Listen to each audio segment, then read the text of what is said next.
Assalamualaikum warahmatullahi wabarakatuh. Bismillah walhamdulillah, wassalatu wassalamu ala rasulillah, sayyidina wa maulana Muhammad ibni Abdillah wa ala alihi wa sahbihi wa mawalah. La khawla wa la quwwata illa billah. Amma ba'du. Bapak Direktur Utama PT Saudi Patria Wisata, para ustadz-ustadz pembimbing ibadah haji, terkhusus calon-calon tamu Allah, calon-calon jamaah haji yang sempat tertunda, insya Allah semuanya selalu berbahagia, masuk surga bersama keluarga. Dan yang terpenting dalam hidup ini adalah diridhoi oleh Allah Subhanahu wa ta'ala.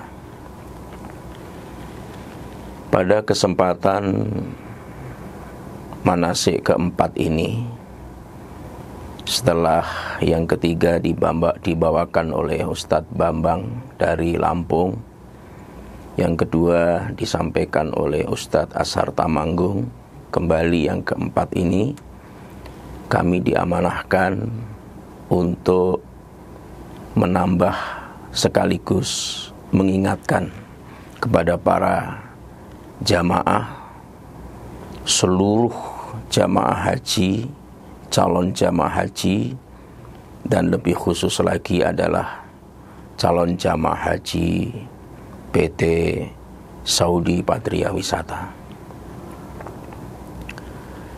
Bapak Ibu sekalian, perlu kita ketahui bersama bahwa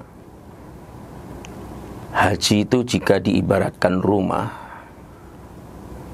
maka memiliki 3 pintu. Pintu yang pertama yang kita bisa gunakan untuk masuk ke rumah itu adalah pintu tamattu atau haji tamattu. Orang bisa lewat situ. Yang kedua, jika pintu itu tidak bisa dilewati oleh karena satu kondisi, calon jamaah haji bisa memilih pintu yang kedua. Pintu yang kedua ini disebut pintu ifrad.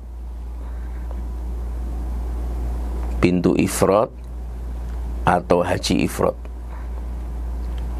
Yang ketiga, pintu yang disediakan oleh syariat adalah pintu qiron, yang biasanya PT Saudi Patria Wisata selalu berusaha berangkat di awal, meskipun juga pernah memberangkatkan di akhir-akhir menjelang wukuf, tapi beberapa tahun terakhir ini selalu memilih lebih awal, dengan berbagai macam pertimbangan tentunya. Nah, karena berangkat awal, maka pintu yang dilewati untuk masuk ke rumah haji ini, jadi kalau haji itu diibaratkan rumah, maka pintu yang dimasuki ini adalah pintu tamattu. Karena jamaah mendahulukan datang ke Madinah, kurang lebih 7-8 hari di Madinah, memperbanyak ibadah, berziarah ke Raudah, dan yang terpenting adalah ziarah ke makam Rasulullah Sallallahu Alaihi Wasallam. Yang ada istilah ketika jamaah berada di Madinah, itu disebut gelarannya dengan Dhuyufur Rasul, tamu-tamunya Rasul. Jadi selama kita di Madinah, menginap di hotel 7, 8, 9 hari, memperbanyak ibadah di situ. Untuk apa? Ya, untuk melakukan ziarah-ziarah atau mengenang sejarah-sejarah kehidupan Rasulullah ketika di Madinah. Meskipun sebenarnya ini tidak berkait dengan haji. Jika ada seorang pergi haji dan tidak sempat ke Madinah atau tidak memungkinkan ke Madinah karena sesuatu hal, maka itu tidak mengganggu keabsahan ibadah hajinya. Jadi seluruh ritual ibadah haji itu tempatnya di Mekah, tidak berkait dengan Madinah. Cuma kita menggandengkan, mempaketkan, sekaligus kita berziarah ke makam Rasulullah Sallallahu Alaihi Wasallam. Jadi di sini nanti bahasanya ketika akhir-akhir, di saat hal yang penting kita sudah bahas. Nah, namun demikian, begitu pentingnya ibadah haji ini, karena kita memulai dari Madinah, kita hadir di Madinah setelah sekian lama, jadi kita berniat pakaian ihramnya untuk melaksanakan umroh, karena haji kita ini adalah haji tamattu. Maka nanti di Bir Ali, itu yang kurang lebih 10-12 km dari kota Madinah. Nah, tentu persiapannya mandi ihram apa semuanya itu dilakukan di Madinah. Nah, di Madinah persiapan untuk melaksanakan ibadah umroh ini diawali dengan mandi ihram, berpakaian ihram, dan nanti diberikan waktu khusus untuk manasik pemantapan selama di Madinah, dan mengambil mikot di Bir Ali. Jadi masuk di masjid, sholat tahiyatul masjid, kita sholat sunat ihram 2 rakaat, lalu menetapkan niat untuk melaksanakan umroh yang dilaksanakan di musim haji. Jadi umroh ini sepaket dengan haji. Jadi kita mendahulukan umroh, nanti hajinya setelah selesai umroh. Makanya disebut dengan tamattu. Disebut dengan tamattu. Jadi ibadah haji tamattu, orang yang ingin memasuki rumah haji lewat pintu tamattu mendahulukan ibadah umrohnya. Setelah ibadah umroh, nanti baru melaksanakan ibadah haji. Istilah tamattu berasal dari kata mata, artinya kesenangan. Jadi kesenangan ini merujuk juga kepada Al-Quran suratul Baqarah ayat 36. Walakum fil ardi mustaqarru wa mata'un ilahin. Dan di bumi kamu akan mendapatkan tempat tinggal sementara, juga kesenangan terbatas. Mata'un kesenangan. Jadi tamattu itu berasal dari kata mata, kesenangan. Begitu juga di surah Al-Baqarah ayat 196, Allah Subhanahu wa taala berfirman, "Fa idza amintum faman tamatta'a bil umratin ilal hajj." Bila ada yang merasa aman kemudian ingin bersenang-senang, faman tamatta', bersenang-senang sebelum melaksanakan ibadah haji, cuma famastaisara minal hadi, ia wajib menyembelih kurban yang mudah didapatkan. Jadi itulah makanya ketika kita mengambil ibadah haji tamattu, maka wajib menyembelih kurban. Wajib menyembelih kurban itu bukan disebabkan karena suatu pelanggaran, makanya dia disebut dengan dam nusuk. Dam karena ketentuan syariat. Karena kita mengambil pintu ini, yaitu pintu tamattu, yang maknanya adalah bersenang-senang. Jadi haji tamattu ini berangkat ke tanah suci di bulan haji, di saat-saat musim haji, dengan mendahulukan ibadah umroh terlebih dahulu. Nanti setelah melaksanakan ibadah umroh, lalu dia melepas pakaian ihramnya. Setelah itu tinggal beberapa lama di Mekah, ya akhirnya jadi mukimin juga. Nah, nanti di situ kita start untuk melaksanakan ibadah haji setelah mendahulukan ibadah umroh. Jadi bedanya yang paling simpel itu kalau tamattu mendahulukan umroh baru haji. Kalau ifrad haji dulu karena berangkatnya akhir langsung haji. Nanti setelah haji baru melaksanakan umroh. Tapi kalau haji qiron, haji dan umroh itu niatnya dilakukan bersamaan. Itu boleh juga seperti itu, dilakukan sedemikian rupa dan semuanya sah. Sehingga kalau dari sisi fikih, di mana fikih itu otoritasnya adalah keabsahan, tamattu sah, ifrad sah, qiron juga sah. Jangan ditanya mana yang terbaik. Nah, yang terbaik itu sudah menyangkut nilai. Nah, nilai itu adalah faktor non teknis. Bisa qiron yang terbaik nilainya, bisa ifrad yang terbaik, juga bisa tamattu yang terbaik. Semuanya punya kemungkinan terbaik. Tapi dari sisi keabsahan, secara fikih semuanya sah. Tamattu sah, ifrad sah, qiron sah. Teknisnya berbeda. Nilainya bagaimana? Nilai itu ditentukan oleh faktor non teknis. Seberapa ikhlas, seberapa sabar, seberapa khusyuk, seberapa syukur, seberapa tawakal. Makanya ketika manasik pertama kita sudah sampaikan bahwa ibadah haji ini ibadah yang terberat. Karena aspek fisik, jasmaniah, aspek mental, ruhiyah, mal, harta. Jadi ruhiyah ini, mental ini perlu dipersiapkan dengan sabar, ikhlas, tawakal, syukur. Karena dengan demikian itu akan mempengaruhi nilai haji seseorang. Karena ada juga orang berhaji, hajinya sah. Menurut mazhab apa saja sah. Mazhab Abu Hanifah mengatakan sah. Mazhab Imam Malik mengatakan sah. Mazhab Imam Syafi'i mengatakan sah. Mazhab Imam Ahmad bin Hambal mengatakan sah. Tetapi nilainya bisa tidak ada. Jadi makanya nanti di episode berikutnya akan diterangkan hal-hal yang merusak nilai ibadah haji. Jadi yang dirusak itu nilainya, bukan keabsahannya. Hajinya sah, tapi nilainya tidak ada. Jadi sungguh sangat kasihan kalau ada jamaah tidak memahami ini, karena pengorbanannya begitu besar. Pengorbanan waktu, tenaga, harta, kalau sampai nggak ada nilainya. Begitulah makanya tugas kami membimbing, selalu mengingatkan, dan selalu mengingatkan.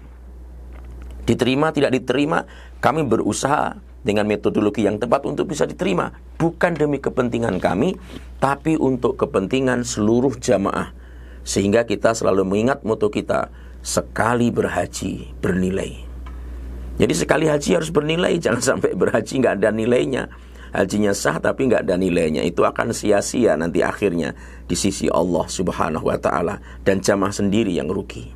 Para jamaah sekalian yang insya Allah selalu dirahmati Allah Subhanahu wa Ta'ala. Jadi kenapa disebut tamattu? Karena bersenang-senang. Jadi ketika dari Madinah sudah melaksanakan ibadah umroh, dia tawaf sa'i, setelah itu boleh mengganti pakaian ikhramnya setelah tahallul. Larangan-larangan ikhram tidak berlaku. Makanya itu kelonggaran, keringanan, kemudahan, bersenang-senang. Sehingga ketika jamaah haji sudah menjalani prosesi umroh ini, maka dia boleh mengganti pakaian ikhramnya dengan pakaian biasa. Dan larangan-larangan ikhram seperti potong kuku, gunting rambut, maka itu sudah tidak berlaku lagi. Sehingga ini dianggap kelonggaran. Makanya disebut tamattu itu bersenang-senang. Kemudahan yang diberikan oleh syariat ini. Karena kalau pertimbangannya mengambil ifrad, coba kita bayangkan kalau mengambil ifrad, berangkat awal 7-8 hari di Madinah, berangkat melaksanakan ibadah umroh, waktu hajinya masih 15 hari. Setelah selesai tawaf, karena dia mengambil ifrad, akhirnya apa yang terjadi? Akhirnya tetap berpakaian ikhram sampai menunggu ibadah haji, yang tanpa disadari justru banyak pelanggarannya. Apalagi bagi kaum laki-laki yang hanya mengenakan 2 helai kain ikhram itu tidak mudah menjaganya, karena kadang-kadang terjadi pelanggaran tanpa disadari. Bahkan dalam keadaan ikhram kita nggak boleh pakai songkok, pergi keluyuran ke pasar, menawar songkok dicoba di atas kepala, ternyata kelonggaran dicopot lagi, itu sudah kena dam. Coba lagi yang ini kekecilan dicopot lagi, kena dam. Coba bayangkan kalau semua songkok dicoba. Karena selama berpakaian ihram, bagi laki-laki tidak boleh mengenakan penutup kepala. Jadi alangkah beratnya kalau kita mengambil ifrat sementara berangkatnya adalah awal. Itulah sehingga bagi para jamaah yang berangkat awal, biasanya haji yang dilaksanakan, kalau haji diibaratkan rumah, pintu yang dimasuki adalah lewat pintu tamattu. Tentu ini lebih longgar, lebih mudah, lebih menyenangkan dibandingkan dengan ifrat. Karena kalau kita berpakaian ihram berhari-hari tanpa sadar potong kuku, mencabut bulu rambut, menggunakan parfum, menutup kepala, itu sudah pelanggaran. Makanya berhaji dengan haji tamattu, kita membayar dam 1 kali, setelah itu kita memperbanyak ibadah di Masjidil Haram. Cuma ketika kita mengambil haji tamattu ini wajib membayar dam. Nah, tentang dam ini di Quran Suratul Baqarah ayat 196, dam ini pun sebenarnya kalau orang contohnya tidak mau mengeluarkan dananya untuk menyembelih seekor kambing, itu bisa saja diganti dengan solusi yang kedua. Apa solusi yang kedua? Solusi yang kedua adalah fasyamu thalathati ayyami fil hajj. Wajib berpuasa 3 hari di dalam masa haji. Jadi di Mekah dia puasa 3 hari. Setelah itu wasab'atin idza raja'tum, dan 7 hari ketika kembali ke kampung halamannya. Contohnya, Pak Ustadz, saya kebetulan dananya mau saya pakai belanja beli oleh-oleh saja, nggak mau bayar dam. Boleh. Solusinya bagaimana? Solusinya setelah melaksanakan ibadah umroh, puasa 3 hari di sana, di Mekah, di musim haji itu, di saat haji. Lalu nanti sepulang ke kampung halamannya, menambah lagi dengan puasa 7 hari. Berarti 3 hari ditambah 7 hari, genap menjadi tilka asyaratun kamilah. Itulah 10 yang sempurna. Jadi puasanya 10 hari. Jadi tidak masalah jika seseorang jamaah yang karena ingin memperbanyak belanjaannya, dia tidak mau membayar dam, contohnya tidak mau menyembelih seekor kambing, boleh, tetapi diganti dengan puasa 3 hari di sana dan puasa 7 hari di kampung halaman. Total keseluruhannya adalah 10 hari. Nah, jadi dam di sini bukan dam pelanggaran. Dam di sini yang ditunaikan itu namanya adalah dam nusuk, kewajiban, ketentuan syariat. Kalau ada dam itu kan ada 3. Ada dam nusuk, itu ketentuan syariat yang harus kita taati, wajib. Seperti orang yang mengambil haji tamattu. Ada namanya dam isa'ah. Dam isa'ah ini adalah karena meninggalkan perkara-perkara yang wajib. Contohnya tidak mabit di Musdalifah. Hukumnya mabit di Musdalifah apa? Hukumnya mabit di Musdalifah adalah wajib. Dan dia meninggalkan mabit di Musdalifah, tidak bermalam di Musdalifah, maka dia harus mengganti dengan dam. Nah, boleh, tapi harus membayar dam. Itu namanya dam isa'ah, pelanggaran. Beda dengan dam nusuk, itu bukan karena melanggar. Nah, ada juga dam kafaroh, seperti tanpa sadar memotong kuku, mencabut bulu, apa segala macam, menggunakan parfum-parfum, itu dam kafarah. Jadi jangan dipahami ketika kita melaksanakan haji tamattu, kita menyembelih dam itu disebabkan karena pelanggaran. Jadi bukan karena pelanggaran, itu adalah ketentuan syariat bagi jamaah haji yang melaksanakan haji tamattu. Para calon-calon jamaah haji yang insya Allah selalu dirahmati dan diberkahi oleh Allah Subhanahu wa Ta'ala. Jadi tamattu adalah solusi yang longgar, yang mudah bagi para jamaah haji yang berangkat ke tanah suci waktunya lebih awal. Karena durasinya panjang, maka mengambil haji tamattu mendahulukan ibadah umroh. Nah, ini banyak jamaah kadang-kadang memahami ketika nanti kita di Mekah apa yang dibikin. Ini pertanyaan-pertanyaan yang mungkin terjadi di kalangan jamaah. Yang penting ketika kita meninggalkan Madinah, nanti melaksanakan ibadah umroh, sebagaimana umroh di luar bulan haji, mikot di Bir Ali dengan mengenakan pakaian ihram. Setelah itu ini yang perlu dipahami, bagi para jamaah yang sudah mengenakan pakaian ihram dan sudah menjatuhkan niat di mikot, tidak ada bacaan terbaik yang diulang-ulang kecuali bacaan terbaik tersebut adalah talbiyah. Boleh bersolawat, boleh istighfar, boleh baca Quran. Tetapi dalam keadaan berpakaian ihram, bacaan yang terbaik adalah talbiyah. Labbaik innal hamda wan ni'mata laka wal mulk la syarika lak. Ulang terus. Aku datang memenuhi panggilanmu ya Allah. Aku datang memenuhi panggilanmu. Aku datang memenuhi panggilanmu ya Allah. Tiada sekutu bagimu. Aku datang memenuhi panggilanmu. Sesungguhnya semua pujian, semua nikmat, segala kekuasaan adalah milikmu. Tidak ada sekutu bagimu. Jadi ini dibaca berulang ketika dalam keadaan berpakaian ihram dan sudah menjatuhkan niat, itu bacaan yang terbaik diulang-ulang. Karena dari Madinah ke Mekah itu lama. Kalau 500, kurang lebih 500 km, apa yang dibikin? Yang memperbanyak itu. Cuma kadang kalau kita pas ceramah digambarkan singkat dari Mekah ke Madinah selesai. Padahal durasi dari Madinah ke Mekah itu berjam-jam. Di situ kita bisa memperbanyak bacaan talbiyah ini berulang-ulang, baik bersama-sama maupun sendiri-sendiri. Memenuhi panggilan Allah. Yang kembali perlu kami ingatkan, bahwa Allah memanggil kita 3 kali. Pertama ada panggilan harian, yaitu lewat azan. Hayya 'alas shalah. Kita dipanggil untuk mendirikan ibadah shalah. Yang kedua panggilan tahunan, yaitu berhaji.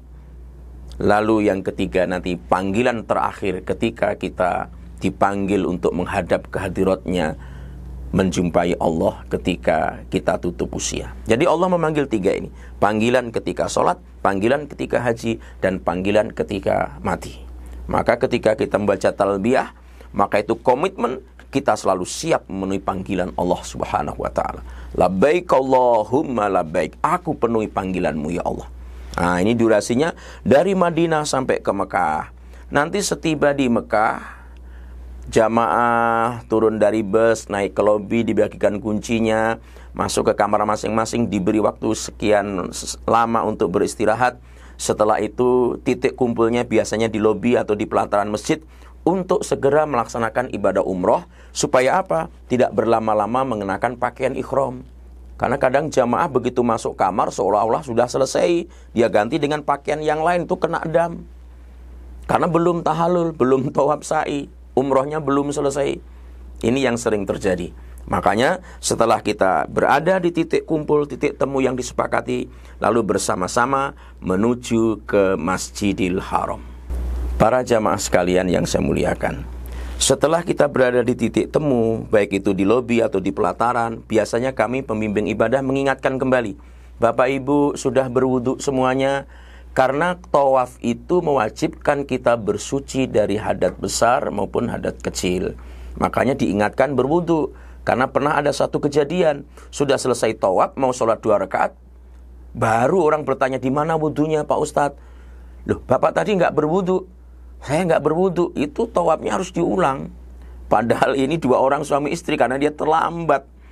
Ditunggu lama sekali. Akhirnya kita sudah ingatkan berwudu atau belum semuanya, dia nggak kedengaran, sudah tawaf baru dia terus terang ternyata tidak pakai wudu, itu tidak sah. Jadi setelah dipastikan semuanya berwudu, masuk masjid dengan adab-adab, langkahkan kaki kanan, baca doa, nanti dibimbing, masuk ke dalam masjid, kita menatap Ka'bah. Nah ini pertemuan pertama kita dengan Ka'bah sebagai simbol rumah Allah Subhanahu wa ta'ala. Perlu kita pahami bersama bahwa memandang Ka'bah itu adalah ibadah. Ada beberapa objek yang kita pandang itu menjadikan ibadah di sisi Allah Subhanahu wa ta'ala. Pertama adalah melihat Ka'bah secara langsung. Yang kedua melihat wajah ayah dan ibu. Yang ketiga memandang mushaf Quran. Ada yang keempat teks hadis itu memandang lautan. Jadi lautan itu jika kita melihat menunjukkan kemahamurahan, menunjukkan tanda-tanda ayat-ayat kekuasaan Allah, itu adalah ibadah. Makanya nanti ketika di dalam masjid memandang Ka'bah, dibimbing dengan bacaan doa ketika memandang Ka'bah. Lalu menyisiri jalanan. Setelah itu kita hentikan bacaan talbiyahnya karena kita siap-siap untuk memulai tawaf. Tawafnya kita jika memungkinkan mencium Hajar Aswad, tapi di musim haji itu sangat susah. Kita tidak tahu kalau nanti pasca pandemi ini bagaimana kondisinya. Ya nanti kita lihat di lapangan. Nah, jika tidak memungkinkan menggunakan isyarat. Nah, setelah itu dia dengan isyarat itu dia membaca Bismillahi Allahu Akbar. Dengan nama Allah yang Maha Besar. Allahumma imanan bika wa tasdiqan wa kitabika wa wafa'an bi ahdika wa ittiba'an li sunnati nabiyyika Muhammadin sallallahu alaihi wasallam. Kita start berputar melilingi Ka'bah. Ini yang disebut dengan tawaf. Sebanyak berapa kali? Sebanyak 7 kali putaran. Nah, apa yang dibaca? Bacaannya nanti dipandu oleh pembimbing ibadah. Dan nanti akan dibagikan juga doa-doa itu semuanya. Jika bacaan sebenarnya tidak pakem harus satu bacaan. Orang bisa baca apa saja. Bahkan kita sering melihat ketika orang-orang Timur Tengah ketika tawaf, mereka membawa Quran, membaca Al-Quran sambil tawaf. Boleh juga. Maka bacaan yang juga harus dihafal oleh para jamaah yaitu Subhanallah walhamdulillah wa la ilaha illallah wallahu akbar. La haula wa la quwata illa billah. Itu dihafal dengan baik. Subhanallah walhamdulillah wa la ilaha illallah wallahu akbar wa la haula wa la quwata illa billah. Dipakai tawaf. Nanti ketika contohnya ini Hajar Aswad, di sini rukun Yamani, itu doanya putaran pertama, kedua itu sama dan semua kita pasti hafal. Itu yang oleh istilah masyarakat disebut dengan doa sapu jagat. Rabbana atina fid dunya hasanah wa fil akhirati hasanah wa qina adzabannar. Itu setiap putaran melewati rukun Yamani sampai Hajar Aswad. Dari putaran pertama sampai kedua. Jadi tidak susah. Tidak baca pun tetap sah. Nah, setelah 7 kali kita berputar, ini yang disebut dengan tawaf. Lalu kita mencari tempat untuk melaksanakan sholat 2 rakaat. Ya, jika memungkinkan di belakang makom Ibrahim. Jika tidak memungkinkan agak jauh, cari tempat yang longgar, yang tidak menyusahkan orang, yang tidak mengganggu orang. Sholat sunat 2 rakaat. Setelah itu berdoa kepada Allah dengan doa-doa yang diajarkan. Setelah itu baru kita minum air Zam-Zam. Ada yang unik di sini, ibu bapak sekalian. Ketika Rasulullah Shallallahu Alaihi Wasallam selesai tawaf, terus sholat 2 rakaat, beliau minum air Zam-Zam dalam keadaan berdiri. Itu awalnya kami bingung kok dalam keadaan berdiri minumnya. Padahal minum itu adabnya dianjurkan dalam keadaan duduk. Ternyata ini ada filosofi, ada maknanya. Dan nanti di episode berikutnya ada khusus kita membahas filosofi ritual ibadah haji. Jadi maknanya dari setiap gerakan itu apa, nanti akan disampaikan kepada para jamaah. Nah, selesai minum air Zam-Zam, jamaah dibawa ke Bukit Sofa untuk memulai pelaksanaan ibadah sa'i. Berdoa menghadap kiblat, memulai sa'inya menuju ke Bukit Marwah. Jadi sa'i itu dari Bukit Sofa dimulai, berakhir di Bukit Marwah. Jadi para jamaah, calon jamaah haji yang saya muliakan, jadi sa'i itu adalah kedudukannya rukun di dalam umroh. Jadi harus dilaksanakan. Kecuali kalau yang ambil ifrad tawaf saja, habis itu nggak perlu sa'i, sa'inya belakangan dan dia tetap berpakaian ihram. Tapi kita mengambil tamattu. Jadi sa'i merupakan rukun umroh yang dilakukan berjalan dari Bukit Sofa hingga Bukit Marwah. Diawalinya di Bukit Sofa, tidak boleh di Bukit Marwah. Nah, sehingga ketika kita memulainya dari Bukit Marwah menuju ke Bukit Sofa itu belum masuk hitungan karena mulainya bukan di Marwah tapi di Bukit Sofa. Nah, setelah kita dibimbing dengan doa menghadap kiblat bersama-sama, turun, lalu kita berjalan menuju ke Bukit Marwa. Nanti di tengah-tengah itu ada pilar berwarna hijau. Ini bagi laki-laki disunatkan untuk lari-lari kecil dengan membaca doa. Kalau doanya sama, cuma lari-lari kecilnya hanya dikhususkan untuk kaum laki-laki. Sambil membaca doa, Rabbikfir warham wa'fu wa taqarram wa tajawaz amma ta'lam innaka ta'lam ma la na'lam innaka antallahul a'azzul akram. Dibaca sambil lari-lari kecil. Nanti pilar hijaunya habis, jalan biasa menuju ke Bukit Marwa. Sesampainya di Bukit Marwa itu dihitung 1. Jadi sofa Marwa 1, kembali ke sofa 2, 3, 4, 5, 6, 7, berakhir di Bukit Marwa. Dibimbing dengan doa. Setelah dibimbing dengan doa sedemikian rupa, lalu ditutup amalan umroh kita dengan tahallul. Apa itu tahallul? Tahallul secara harfiah itu maknanya dihalalkan, disimbolkan dengan menggunting rambut. Jadi dihalalkan maksudnya tadi ketika kita berpakaian ihram kan nggak boleh potong kuku, gunting rambut, pakai parfum, nggak boleh pakai sepatu menutup mata kaki, tidak boleh menutup kepala. Nah, itu larangan menjadi dihalalkan, dibolehkan, tidak berlaku lagi dengan setelah para jamaah melakukan tahallul. Dihalalkan. Simbolnya adalah menggunting rambut. Apa makna tahallul menggunting rambut? Insya Allah nanti kita satukan ketika kita bicara filosofi haji. Nah, selesai itu jamaah kembali ke hotel untuk beristirahat. Itu sampai berapa hari? Kurang lebih tinggal di hotel ya 8-9 hari. Jadi lama. Apa yang dibikin selama itu? Bapak Ibu kalau berada di tempat istimewa dan di situ berkesempatan waktu lapang, apa yang dilakukan? Tentu memperbanyak ibadah. Jadi durasinya itu masih panjang dari umroh itu untuk menunggu pelaksanaan ibadah haji. Itulah makanya kita mengambil ibadah haji lewat pintu tamattu dengan mendahulukan umroh terlebih dahulu. Selama di Mekah kita perbanyak ibadah. Apalagi ada fadilah dari hadis Rasulullah Muhammad sallallahu alaihi wasallam, "Salata fi masjidi afdalu min alfi salatin fi ma siwah." Salat di masjidku, maksudnya di Masjid Nabawi, lebih utama daripada 1000 salat di masjid yang lainnya. Jadi ketika kita berada di Madinah, 1 kali salat 2 rakaat nilainya lebih baik dari 1000 kali lipat salat di masjid manapun, illal Masjidil Haram, kecuali Masjidil Haram. Bagaimana kalau Masjidil Haram?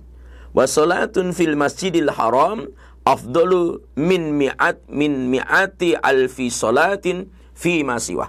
Jadi 1 kali kita salat di Masjidil Haram di Mekah itu nilainya berbanding 100.000 kali lipat.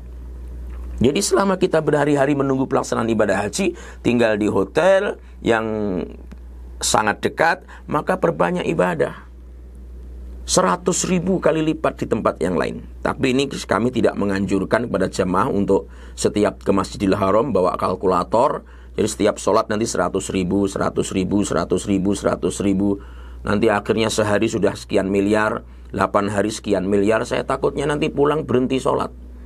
Lalu dia total ini sudah 1 triliun waktu haji. Nah, enggak seperti itu. Ini adalah fadilah, keutamaan, hidangan, suguhan yang diberikan oleh Allah kepada para tamunya. Sehingga beberapa hari di Mekah, kita menunggu lagi bergeser ke hotel transit untuk pemantapan teknis yang lebih mantap lagi.